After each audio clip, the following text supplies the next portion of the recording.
Welcome to the Prosper Project, the show that helps entrepreneurs build brands that impact the world and the bottom line. We know that success doesn't come in a one-size-fits-all package. That's why we're bringing you adaptable marketing strategies along with valuable insights from inspiring changemakers, firebrands, and visionaries. I'm Lorraine Sugart, founder of the disruptive brand agency Prosper for Purpose. Now for this week's episode.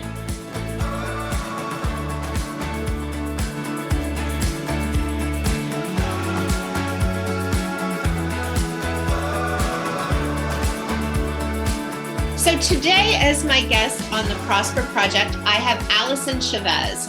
Allyson is a prosperity and success coach for ambitious, God-centered women. She teaches women how to get phenomenal results with ease, to bend time, which I want to hear about, and space, achieve their goals without hustle or grind, and reshape their reality in feminine energy with no more constant pushing. Allyson is a sought-after speaker on mindset, prosperity, universal laws, and success strategies for relationships and life. She is the best-selling author of The Prosperity Approach. Her work has been featured on CBS, NBC, ABC, Fox, and hundreds of television, newspaper, and magazine outlets. Allyson's going to tell you a little bit more, but she believes that challenge is necessary on your journey to success, but the struggle is not. Her mission is to end the struggle and bring joy to the lives of millions of women around the globe. Welcome, Allyson. How are you? Lorraine, I'm so happy. I'm so happy we get to be here and have this conversation. I am too. I've been excited about it all day. Me too. Oh, and just thank you so much. What an honor. What an honor to be able to serve your audience and hopefully bring more value to them and help ease their journey today. Just what a privilege. Thank you. Oh, you're welcome. Thank you for being here. I think 2022 is playing bigger, but not necessarily struggling more, right? And that's really all. Okay. That sounds good too. No struggle. Let's not only struggle. Joy. Well, my word for the year is joy, and that does not include struggle. So maybe we can get there. So tell us a little bit about your business and what led you to start it. You know, like most people who've been in business for any length of time, as you evolve, your business evolves as well. And so I have been in this industry for about my 10-year anniversary is coming up this year in September. Congratulations. Thank you. And it actually started in the form of energy work and learning how energy moves and learning how to move energy for healing. And that came out of a heartbreaking situation. I lost my brother and was in a really dark spot and learned energy work, which helped me to heal and helped me to move past all of that. And then as I was working with clients, I realized they kept coming back to me for the same things. And I thought they need some like mindset things or some tools or some homework or something that's going to help them stay calibrated to this higher vibration, because that's what everything is. It's just vibration. And so I started learning more about mindset and I was obsessed with universal laws. And as I grew, like it just, instead of just me doing one-offs, it just started me in coaching and mentoring and spending more time with them. And it sounds just like really flowy and just like, oh, it was so natural. And it was actually one of the most difficult times in my entire life because I didn't actually believe in my ability to be very successful. I didn't believe that I actually made a difference in other people's lives. So I was in a lot of proving energy. I was in constant push, constant hustle to get the next big goal and land the next client. And what happened is, even though I built my business to multiple six figures in about 2 years, because I didn't have the right mindset behind it, and I didn't have the beliefs, the correct beliefs to drive it and to grow it, it started to fail. And the harder I worked, the faster that thing fell. And we were in a financial free fall for about 2.5 years, which landed us in a Chapter 13 bankruptcy. Yeah, it was something. Gosh. Oh my gosh. It was something. But this is where the magic came in, because as the dust settled, I realized that even though I had been teaching mindset, I still hadn't changed my own mind quite yet. And it came to me very clearly one day. I created this. If I created this when I didn't mean to, I'm pretty sure that I can create my way out of this and imagine what I can do being deliberate about what I create. So I actually started a thought experiment with my family to see if the power of thought and universal laws would actually work in my own life, which I knew, but I didn't know. I didn't have it in my heart yet.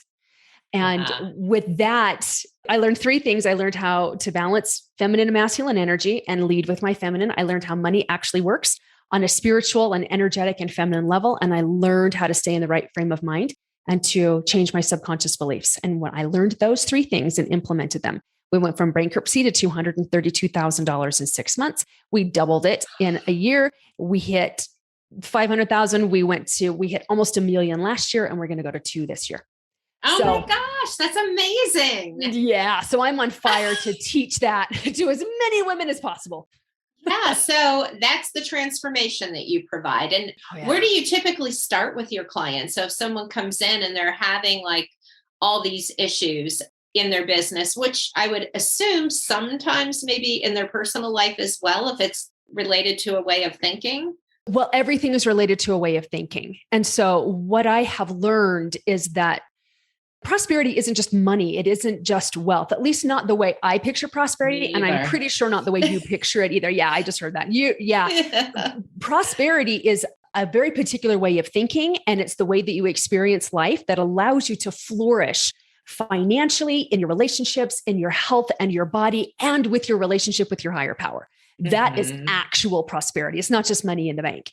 I know lots of very wealthy people who hold on to money so tightly for fear that they're going to lose it. And that to me is not prosperity. It has nothing to do with how much money you have in the bank.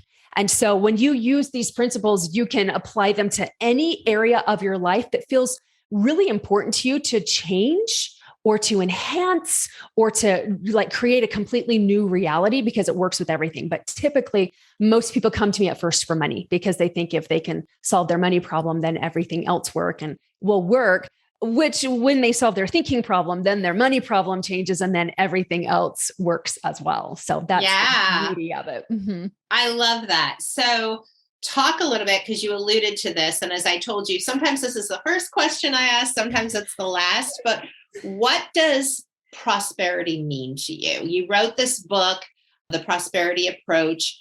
You talk about prosperity, and I'm right there with you. You know, I think it's so much more than money, but tell the listeners how you think about that and how you bring people into your concept of prosperity.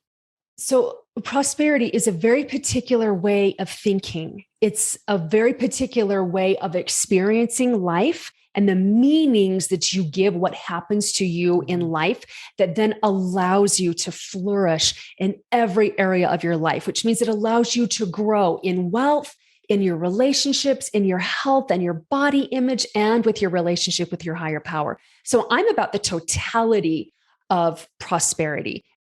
So what women are wanting really at the forefront right now is, can I do it differently and still be phenomenally successful? Women, by and large, are burned out. They're working in meltdown. They're working in overwhelm all the time. And just because they're trying to do life and success and business as a man. And we have this incorrect idea that we're just smaller, less hairy men. And we're not. Oh, no. Especially, and men are not misbehaving women either. We're completely different, and we're meant to complement and to enhance one another. But especially in business, we only know how to do it in a masculine energy because that's the way it's been done for thousands and thousands of years. And so they're wanting to do it differently, but they don't know what that looks like. And they don't know if they can still be successful with that. So they want to believe that they can have it all, but they've tried it before and they've burned themselves out, or they've, set fire to relationships that they didn't really mean to, or they took that leap of faith and then the money wasn't there to support them. And so a lot of women come to me feeling like they're broken, although I really don't believe anybody is broken. We just need to, dust you off and get you on some really solid footing. But they're wanting to, like you said, they're wanting to play bigger and they're wanting to play their own game, but they don't know what that is quite yet. And they don't know how to play it. Most women, and actually most people, think that prosperity living and positive thinking are the same thing. And they're not. Like positive thinking and prosperity thinking are two completely different things. And one does not necessarily lead to the other. Ah. It doesn't. So they're just like, I'm just going to think positive and I'm just going to like, dust myself off and go. And I'm like, okay, well, you're just going to keep getting more of the same then, because you're living life in the equivalent of a smiling poo emoji. And you don't know how to turn that smiling poo emoji into actual fertilizer for your dreams. And there are specific ways that you do that when you learn how to think prosperously. That's amazing. So tell us a little bit about the kinds of clients you work with. I work with ambitious, driven women who are God-centered or spiritually minded. I don't care what you call your higher power. I call my higher power God, Heavenly Father. I know some people call that universe or infinite intelligence. You can call it Harold or Patricia for all I care. I don't care what religion you are or if you're no religion at all. All I care about is that you have a higher power and a desire to connect and create with your higher power in very particular and powerful ways. So I work with those women who really want to learn how to lead with their feminine and balance out their masculine energy, who want joy in the journey more than anything else, but they want to make a difference. They want to make a dollar. They want to learn how to bend time and space and achieve their goals without any more hustle or grind. Because this is what I discovered for myself, Lorraine, and I bet you had a very similar experience. When we're in hustle and grind, which as women, we're not designed to work that way. When we're in that and we hit our goals, the only thing I felt at the end of that was tired and like a wrung out rag. And like, what do I have to do next? Then I have a business coach that's like, great, now double it. And I'm like, are you freaking kidding me? Yeah. Like I gave everything I had to that. And now you want me to double it? This is not worth it. This is not worth it. That constant hustle and grind and push. Like when you're in so much masculine energy, it pulls us away from our purpose. So this doesn't mean that when you're in feminine energy, you're not going to effort. It doesn't mean that you're not going to work and that there aren't periods of time when you are pushing. That just becomes the exception more than the rule.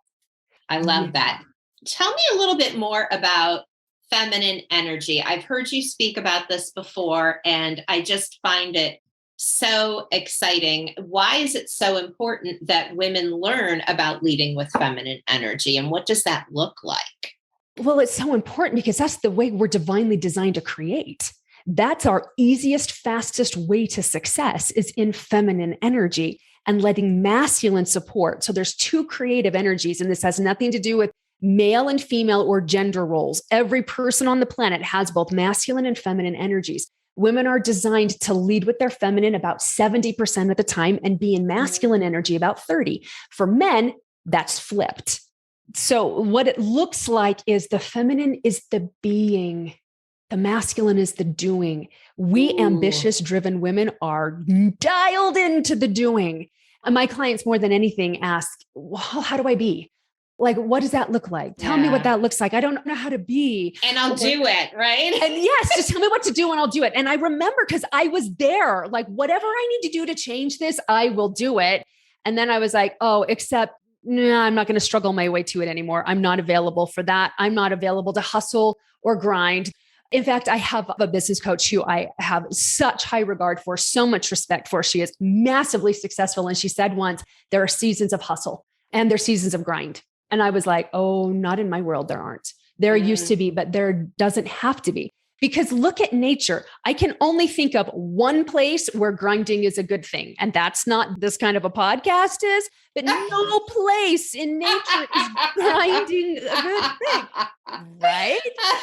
I love it. 4 kids. You got kids. That's right. I do. And I know how they got here. That's right. Oh my gosh. That's hysterical. But you never hear a flower like, try to push itself out of the soil. If there's grinding going on in your car, there's a problem. Well, that's for sure. Yeah. So I was like, I'm not going to subscribe to the theory that there are seasons of grind in my life any longer or seasons of hustle, because hustle is scarcity, which is the opposite of prosperity. Oh, interesting. Hustle is scarcity. Hustle is scarcity. It's a scarcity of time. Mm-hmm.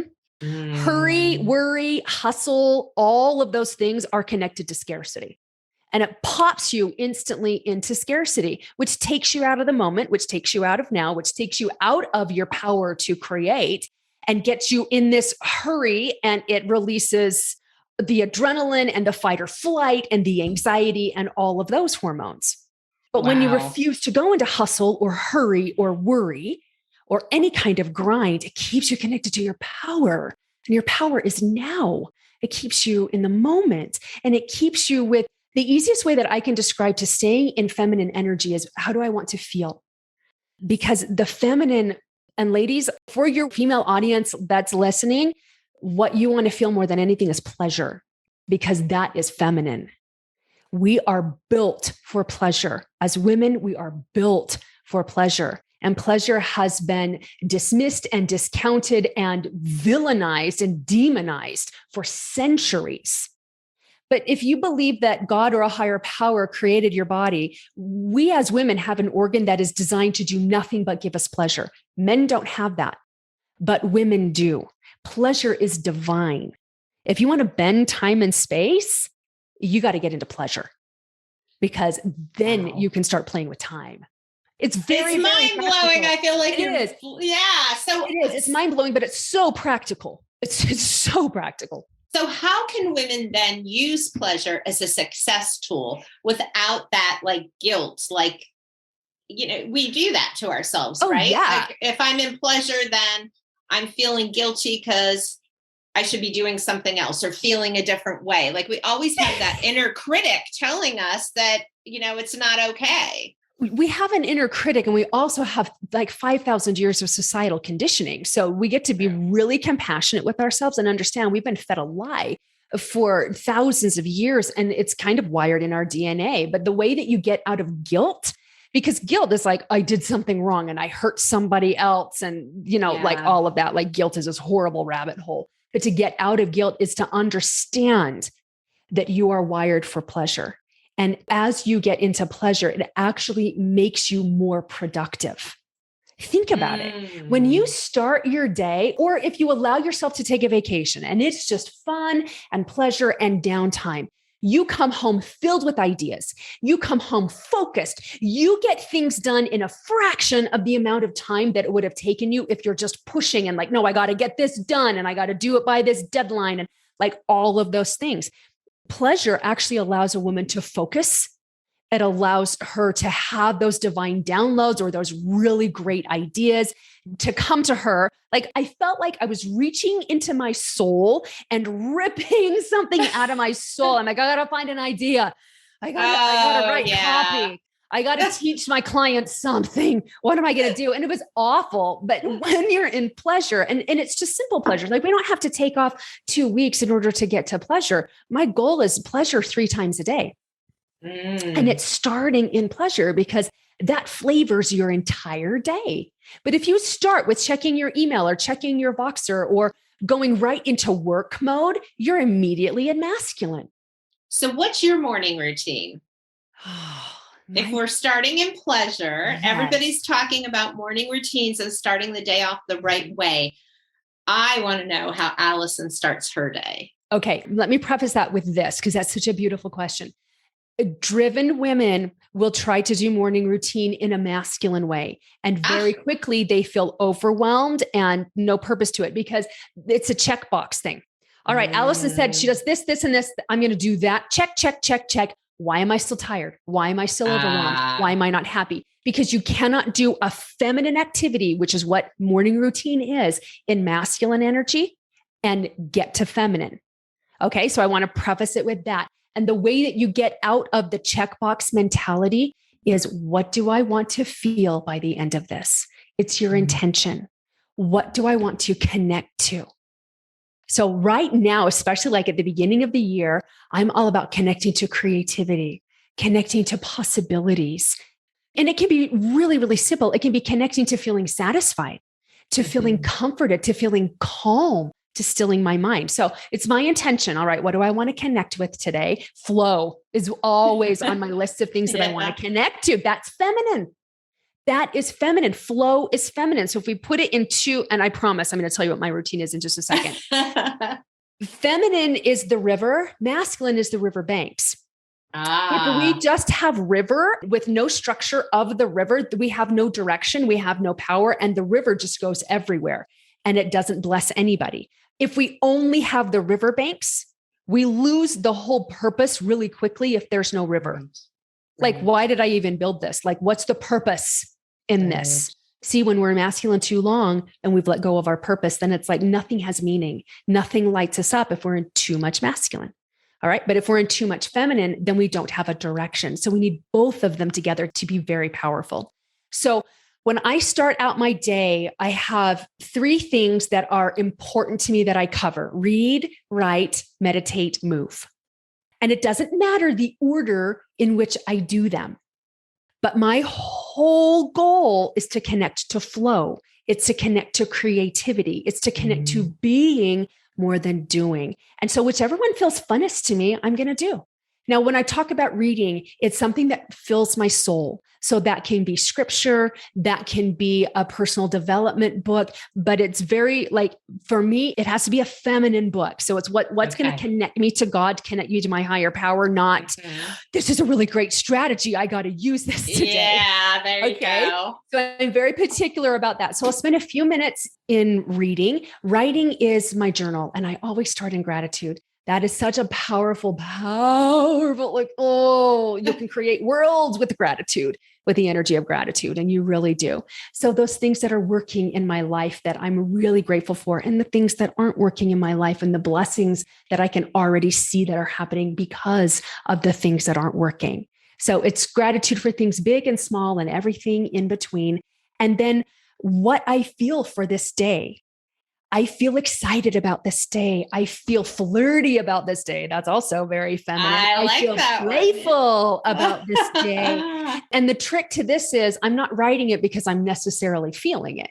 But as I'm writing it, I'm focused on it. Oh, I want to flirt with the day. Being flirty as a woman actually comes very naturally. It's being playful. It's just really enjoying yourself. It's enjoying being in your body, and then just playing. It's playing with the content. It's playing with your clients. It's playing with your spouse. It's playing with the kid at the grocery store. It's all of that. It's just playing with the day. And playing with life. So whatever it is that you want to feel, that's a really uplifting feeling to you. This is what I feel going into this day. Your word is joy. I have joyful expectation today. So I love this so much. It's so good. It's so good. It's so grounded. It's so practical. Everybody thinks that prosperity is like this big ethereal thing. And most people teach it as a big ethereal thing. And it's not, at least not for me, because I am tired of that conversation. Like, what do I do so that I can start thinking prosperously so that my life will prosper? And this is what literally I do. And then meditation, my goal with meditation depends on how I'm feeling that day. Sometimes it is like, I want to connect with flow. I want to connect with expansion. I want to connect with beauty and love and kindness, any of those things that I want to be that day. Other times my meditations are just to quiet my mind. We're never going to silence our mind, but just to quiet so I can get into receiving, which is feminine. Yeah. Masculine is giving. And my meditations actually are 15 minutes, between 15 and 20 minutes. And I'll turn on some beautiful music. If you're new to meditation, there's fabulous guided meditations you can look up on YouTube. But I'll do a meditation because you're worth that. It will change the entire tone of your day. And then I end in movement because the movement that I do puts me into masculine because I love it. So right now I'm rebounding. So I love to get on the rebounder. But I'm usually at the gym doing resistance training, weight training, running on the treadmill. And I don't know of anybody yet who can do that and be in feminine because that's a really, really masculine activity. Maybe, what about dancing? Is dancing feminine? Dancing is feminine. Okay. Yes. Yeah. Yes. So if your movement is dance, yoga is also very feminine because of the flow that's to it. So whatever way your body wants to move, and there's lots of times that I will turn on music and I'll dance to it as well, but whatever movement and however long you want to do that. I love the juice of my morning routine. So I'm usually up between 5 and 6, usually closer to 5, so that I can spend a good couple hours in it. But if that's like too much, then start with 30 minutes. Like you can do a 5-minute, 5-minute, 5-minute, 5-minute. You can do what works for you. Try it on. I would rather you do it in a shorter amount of time than not do it at all. And you'll fall in love with it. I didn't start at 2 hours. I started with 15 minutes, literally. I love this. Yeah. I love that kind of concept of creating a morning routine that feeds your soul and prepares you for the day. Mm-hmm. So Yeah. I have one question that came up Yeah. as you were describing that. What if, as you go about your day, your kid comes home and is in a really bad mood, or your husband comes home and he's in a really bad mood, or you have a client that just is rude? Not that we ever have that happen. We have clients who are human though. And so we don't They always are show up in human. our highest form either. So yes, I get it. Yep. I've had rude clients more. Yeah. So my question is, how do you protect your energy? And how do you protect being in prosperity when other people's energy may be in conflict with that? And I just thought of this question. Such a great question, because we give away our energy and our power all day, every day. I was in a really great mood until son came home and barked at me, and then I just clapped back, right? So I've certainly been there. Because here's the thing, energy is contagious when we allow it to be. Negative energy is as contagious as positive energy. So when you start your day with the intention of what you're calibrating to, because everything is energy, everything is vibration. So that morning routine, you're literally calibrating to a higher vibration. So if you do that first thing in the morning, it's easier to maintain it throughout the day, especially if you're taking little pleasure breaks throughout the day, where you are moving, where you're going outside and you're just closing your eyes and you're activating your senses. That's all so feminine. And then when you have other people coming at you with their energy, it is so much easier to hold beautiful boundaries where their energy and their experience is theirs, and your energy and your experience is yours. And too often we calibrate to other people rather than calibrating or staying calibrated to how we desire to feel. And that doesn't mean that we make anybody wrong or that we, shut people down. We just refuse to go there with them. And it doesn't put us in this protective stance, because protective is bracing and bracing is constrictive, and we want to be expansive so we can allow for that flow. And so this actually happened to me a couple of days ago. I was in really great flow all day. I got home, my daughter met me at the door. She's 15 and she's like, "I really hate it when you and dad do la, la, la, la." And I was like, "Ooh, I wasn't even in this conversation. Why am I being attacked?" But because I wasn't willing to calibrate to where she was and fight with her, I just let her be where she was. And I wasn't like, "Talk to the hand. I'm not going to deal with this." It wasn't that at all. And I said, "Well, thank you for sharing that. Yeah. I'm sorry that you're feeling that way right now." So I didn't make her wrong, but I also didn't make me wrong either, especially when I wasn't in the conversation where she was upset. I don't even know what this is about. Yeah. And she's like, "I'm just really annoyed when you guys do this." And I'm like, okay. Thank you. Thanks for sharing. And then I'm like, "I love you." I said that, "I love you." And then I left the room so that I could stay calibrated. And then later I could say, "You know what? I appreciate you not wanting to be attacked. And I don't like being attacked either. Nobody does. So let's talk about this." Yeah. I love that. I love that so much. Allyson, that is beautiful. Beautiful. So I'm sure everyone listening wants to know how they can kind of get into that space of prosperity and apply some of the things that you were talking about today. So tell us a little bit about, and I will have this attached to the bottom of the podcast as well. So go to the podcast description for more information. But how can people find you? Well, first of all, I love the name of your podcast, The Prosper Project. I love it. Thank you. I have a podcast as well. It's called The Prosperity Approach. So we're so beautifully aligned. We are twins. We are. Yes. So good. So if you want to hear a little bit more about my philosophy and how to implement, because that's my biggest beef with the personal development industry, is that they're like, "Oh, it's like this." And then we're like, "Yeah, but how does that translate into my life?" And so I'm not about the theory of it. I'm about the application of it. So that's what my podcast is all about. So you can get to my podcast. It's on prosperityapproach.com/listen. We always have really great resources and downloads, some really valuable freebies on my website, which is allysonchavez.com. We're always doing really fun online launches and online workshops where I really teach you how money works energetically, spiritually, and on a feminine level. We teach you how to stay in the right state of mind no matter what is going on. And the feminine and masculine energies and leading with your feminine. And those are always free. So you can go to prosperityapproach.com/challenge and you can come play with us there. So we have lots of wonderful things. Can I give somebody a freebie right now? Absolutely. Is that okay? Awesome. So we've really been talking into the feminine and the masculine, and that really does seem to be a leading edge conversation these days. So I created an at a glance PDF where you can see the difference between the feminine energy and the masculine energy, but also we show up in very particular ways when we feel empowered and disempowered in each of those energies. And so I created an at a glance so you can see the list of what they are and how we behave when we're in disempowered feminine and empowered feminine, and also disempowered masculine and empowered masculine. So I would love to gift that to your audience. Oh, I love that. Thank you. How can they grab that? Grab that at prosperityapproach.com/at a glance. That's all one word, no hyphens, at a glance. Okay, and then you can pick that up. Too. And it was so helpful for me. And here's just a little helpful hack for you.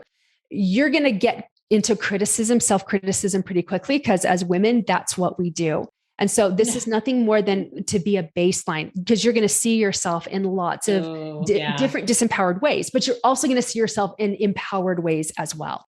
And so no self-judgment, no judgment, no blame, just a baseline. So you know where you're growing, but also like, holy cow, I didn't know that was empowered masculine. That's really great. And that's empowered feminine. Oh, I can dial that in a little bit more. So that'll be helpful for you. Well, I have to have you back so that we can talk about money. Yes. I feel like that could be a whole other episode. Oh, yes. And I would love to come back and talk money. Oh, man. We will have to do that because you have so much goodness. It cannot be contained in one episode. So everyone go get the free download, get on Allyson's list, attend her free workshops, and listen to her podcast. I certainly will be doing all of those things. Allyson, I'm so glad our lives crossed paths, and it was so wonderful having you here with me today on the Prosper Project podcast. Thank you so much. Oh, Lorraine, my pleasure. And thank you so much for allowing me to serve this way. It's my favorite thing in the world to do. Oh, awesome. Thank you so much. Thank you so much for tuning into this episode of the Prosper Project. If you want to grow a peerless, profitable brand, please hit the subscribe button so you never miss an episode. And if you find value in our show, please help us reach others by sharing an episode and leaving a review. In appreciation, please visit prosperforpurpose.com for more free resources to help you grow your business.